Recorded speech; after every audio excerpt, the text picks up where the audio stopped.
केवल प्रारब्ध का लगाव रह जाएगा। बाकी जो भी क्रियामान कर्म होंगे वो जलेंगे, और जो पहले से संचित कर्म है वो चढ़ाई में जल जाएंगे। तो चलते चलाते तक आपके पास कुछ नहीं रहेगा। प्रारब्ध को भोग लोगे, क्रियामान कर्म जो है अच्छे बुरे जल जाएंगे, नए कोई कर्म आपके पास रहेंगे नहीं, तो दोबारा मानो शरीर मिलेगा। तो कहा जाओगे ऊपर, निकल जाओ ऊपर चलेगा। तो ये इसलिए शब्द बताए गए हैं कि समय कम है और उस समय पर कथा जन्मत मरण दुख दुख होई। जन्मे और मरने की इतनी असहनीय पीड़ा है कि कलम महात्माओं ने बंद कर दी। उस समय चेतना के लिए होश में लाने के लिए कोई न कोई ऐसी चीज आपके सामने होना चाहिए जिसमें हमको होश रहे, जागृति रहे, बदोशी रहना चाहिए। और थोड़ा समय उसको थोड़ा भजन आपने कर दिया लगन से, तन्मयता से, तरफ से, जिज्ञासा से खान खुल जाए तो लाभ पहले से प्रकट हो जाएगा। जीते ही मरने से पहले से पकड़ लो और उसको छोड़ने की जरूरत नहीं, पकड़े रहो। फिर नाम तुरंत को पकड़ लेगा और तुरंत नाम को पकड़ लेगी। यदि जीवात्मा जो है शब्द को पकड़ेगी और शब्द जीवात्मा को पकड़ लेगा, न ये उसको छोड़ेगी न वो उसको छोड़ेगा। इसको कहते हैं गठबंधन। इसी को कहते हैं तुरंत और शब्द का विवाह। जब तुरंत और शब्द का विवाह हो जाए तो फिर कोई कुछ नहीं कर सकता, काल माया कुछ नहीं कर सकता, कर्म कुछ नहीं सकता। लेकिन तुरंत और शब्द का गठबंधन तो होना चाहिए, वो लोगों को मालूम है। ये विवाह जो है इस चेतन का जो जड़ हमें चढ़ता आ चुका है, जल हो गया, वो निकल करके उस चेतन में कैसे प्रवेश होगा और चेतन का रूप कैसे बनेगा वो तुम्हारा। तो फरज और शब्द का विवाह उसका स्थान और बाबर सीख जाता है। और जब जहाँ फरज और शब्द का हो जाता है, बाबर हो जाती है, तो सीधा करने जाता है। तो ये जो संदेश है, उपदेश है, ये अपनी आत्मा के लिए, और वो जो आपको बताया वो केवल सुन, वो केवल शरीर की रक्षा ही के लिए, उससे आत्मा का कुछ वो मिल जाए शरीर उपदेश और आत्मोपदेश, तो सभी रक्षा भी हो जाएगा। उसके लिए पूरा आत्मा चाहिए, अधूरा पूरा जानी चाहिए। अधूरे से काम भी करेगा, पूरे से काम। जो जहां तक पहुंचा होगा वहीं तक पहुंचाएगा, आगे नहीं। न वो पहुंचा सकता न वो जाता है। और जो पूरा है वो नीचे ऊपर तक सब जाता है। वो सबसे भेद हो जाता है, सबसे रात हो जाता है, सबसे पहुंच हो जाता है कि कौन कहाँ पे आया और किसके भेजा गया था, फिर मां क्यों आए, विष्णु क्यों आए, फिर कहाँ आए, किस स्थान पे आए और हमारी शक्तियां कहाँ पे आई और 30 जगह पर कहाँ पे आए, ये सब उनको मालूम। और ऐसा उचित सबका सम्मान, अपनी अपनी जगह सब की जाता है। तो ना हो सके तो नहीं है, ऐसा नहीं। और सब इसलिए पूरे भी नहीं है, अधूरे। और ये सब चीज आपने सुनी भी नहीं। आप तो सिर्फ इसी लपेट में चले आए कि बाबा जी ने ऐलान किया है कि जो 40 सालों का सरकारी कर्जा में ब्याज के साथ माफ करा दिया जाएगा। आपको तो केवल चाहिए था, लेकिन ये कुछ नहीं है।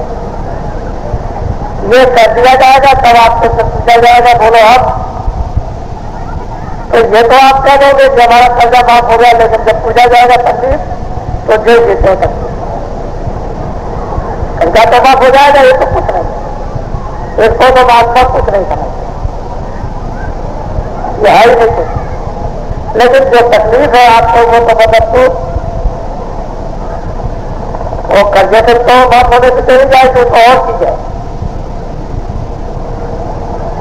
तो ऐसी दवा मिले, ऐसा इलाज किया जाए और ऐसी दवा खाई जाए कि जो और जो तकलीफ है वो भी चली जाए, वो भी चली जाए। तो ये तो जो आपको सुनाया गया ये तो आपके लिए है ही, लेकिन और कुछ भी है। क्योंकि जब कलयुग का घटोरा जब पिट रहा है कि कलयुग आएगा तो उसके लिए भी तो तैयारी कर ली जाए। कलयुग जाएगा, कलयुग आएगा तो उसकी भी तो तैयारी किया जाए। कैसे जब तुम्हारे घर में ब्याह शादी जब नहीं होती है तब तो घर वैसे पड़ा रहता, और जब ब्याह शादी की कोई बात आई तो आप तैयारी करने लगे, एक त्योहार की बात आए तो घर सजाने लगे। तो जब इतना हमारा चीज एक त्योहार आएगा और ब्याह शादी होगी तो आप तैयारी नहीं करोगे, बड़े दुख की बात। फिर आप कलयुग का स्वागत नहीं करोगे तो फिर आपको वो कैसे, फिर वो जब कैसे देंगे, ये कैसे समझेंगे। किसी ने आपको समझाया था कि कलयुग जाएगा और कलयुग आएगा तो पूछेगा कि आपको किसी ने कलयुग जाने और कलयुग आने का बताया तो आपको आपको नहीं बताया, और हम कहेंगे हमने आपको बताया तो फिर मतलब ये है कि वहां पर वो सब वहां फिल्म ले ली गई है, ऊपर से भी और यहाँ से भी, फिर इधर भी तुम बैठे हो उधर भी बैठे हो, तो फिर तुमको कैसे सम्मान मिले। तो इसलिए कोई ऐसी चीज छोड़ी जाएगी थोड़े दिनों में, उसको आपको मालूम है, कोई रुक नहीं सकता, टिकेगा नहीं, भगदड़ मच जाएगी। लोग घर बार को भूल जाएंगे, बाल बच्चों को भूल जाएंगे, कहेंगे अपनी बाल खेती नहीं करेंगे, देखा जाएगा इतनी तकलीफें और उठा लेंगे, ऐसी भगदड़ मची। लेकिन मैं ये सब क्यों बताऊं, मैं तो दिखाऊंगा, देखिए भगदड़ मच गई कि नहीं, तो संकेत देकर आपको बताऊंगा मैंने ये कहा था। अब आप इनसे पूछ लीजिए भगदड़ क्यों मची, तो वो बताएंगे कि हम भी नहीं जानते, वो जो कुछ उनके मन में होगा, खुशी में होगा, आय में होगा, भाव में होगा, श्रद्धा में होगा, वो तो आपको उनको बताएंगे, आप क्या बताएंगे, वो देखने को मिलेगा। इसलिए जगत का ज्ञान और कर्म का ज्ञान, इसमें सभी हित है, इधर से भी उधर से भी सभी हित है। ये पारिवारिक भी है, सामाजिक भी है, और देश का भी है, और जन समूह का भी है, और अपनी सब समूह की आत्माओं का भी है। हमारी एक बात मेरे साथ तो टैग रहते ही, मैं जहां भी कहीं भी बोलूंगा तो टैग लगे रहते हैं। यहाँ भी सरकारी गैर सरकारी तमाम टैग चल रहे, ये सब टैग जो है वो एक समय गए लोगों में सुनने की इतनी इच्छा और कांक्षा होगी कि आप देखिएगा सुनिएगा इस समय। तो आज पर लोग आज 5वां दिन पूरा हो गया, वैसे बुलाया तो नहीं गया था, लेकिन आपकी श्रद्धा पर भी ठोकर नहीं मारी जा सकती, वो तो दूर से ही पता चलता। हमने तो इन लोगों से कहा था कि बुलाया तो नहीं गया, लेकिन लोगों की श्रद्धाएं आने तो उसका स्वागत किया जाएगा, और वो लोगों ने अपनी आंखों से देख लिया। अब 5 दिन पूरे हो गए, आपको थोड़ा सा संकेत में प्रसन्न मिला। अगर धर्मस्थल ये न होता तो मैं बहुत कुछ बयान करता, लेकिन धर्म के स्थान की मर्यादा जरूरी है, और वैसे तो मैं मानवता की मर्यादा रखा ही हूं सब जगह, लेकिन मैं विशेष बातें फिर आपको सुनाता हूं। मर्यादा तो विशेष सुनाने से भी रखी जाती, ऐसी नहीं कि मर्यादा को तोड़ दिया गया, शब्द मर्यादा को तोड़ दिया गया, भाव मर्यादा को ये नहीं, जिसकी मर्यादा ये सब रखी जाती है, ये नहीं रखी जाएगी तो इतना गिरे हुए समय में, खराब समय में, जहां मनुष्य अपने आप को रोक सकता, अपनी प्रवृत्तियों को रोक कर चुका, अपनी भावनाओं को रोक कर चुका, अपनी बुद्धि को खराब कर चुका, अपने मन को खराब कर चुका, कानों को खराब कर चुका, अपनी श्रद्धा को। ऐसे वक्त में अगर मर्यादा नहीं सब भाग की रखी जाएगी तो काम किसी का भी नहीं हो सकता है। वैसे मैं इन दिनों में 2 महीने से अकस्मात थोड़ा शरीर से अस्वस्थ, वैसे तो आप देखते हुए मेहनत कितने कर रहा हूं, वो तो आप अपनी आंखों से देख रहे हो, इसमें तो कोई छुपी हुई बात कह रही है। अगर मेरी जगह दूसरा आदमी आ जाए तो अभी पता चल जाएगा।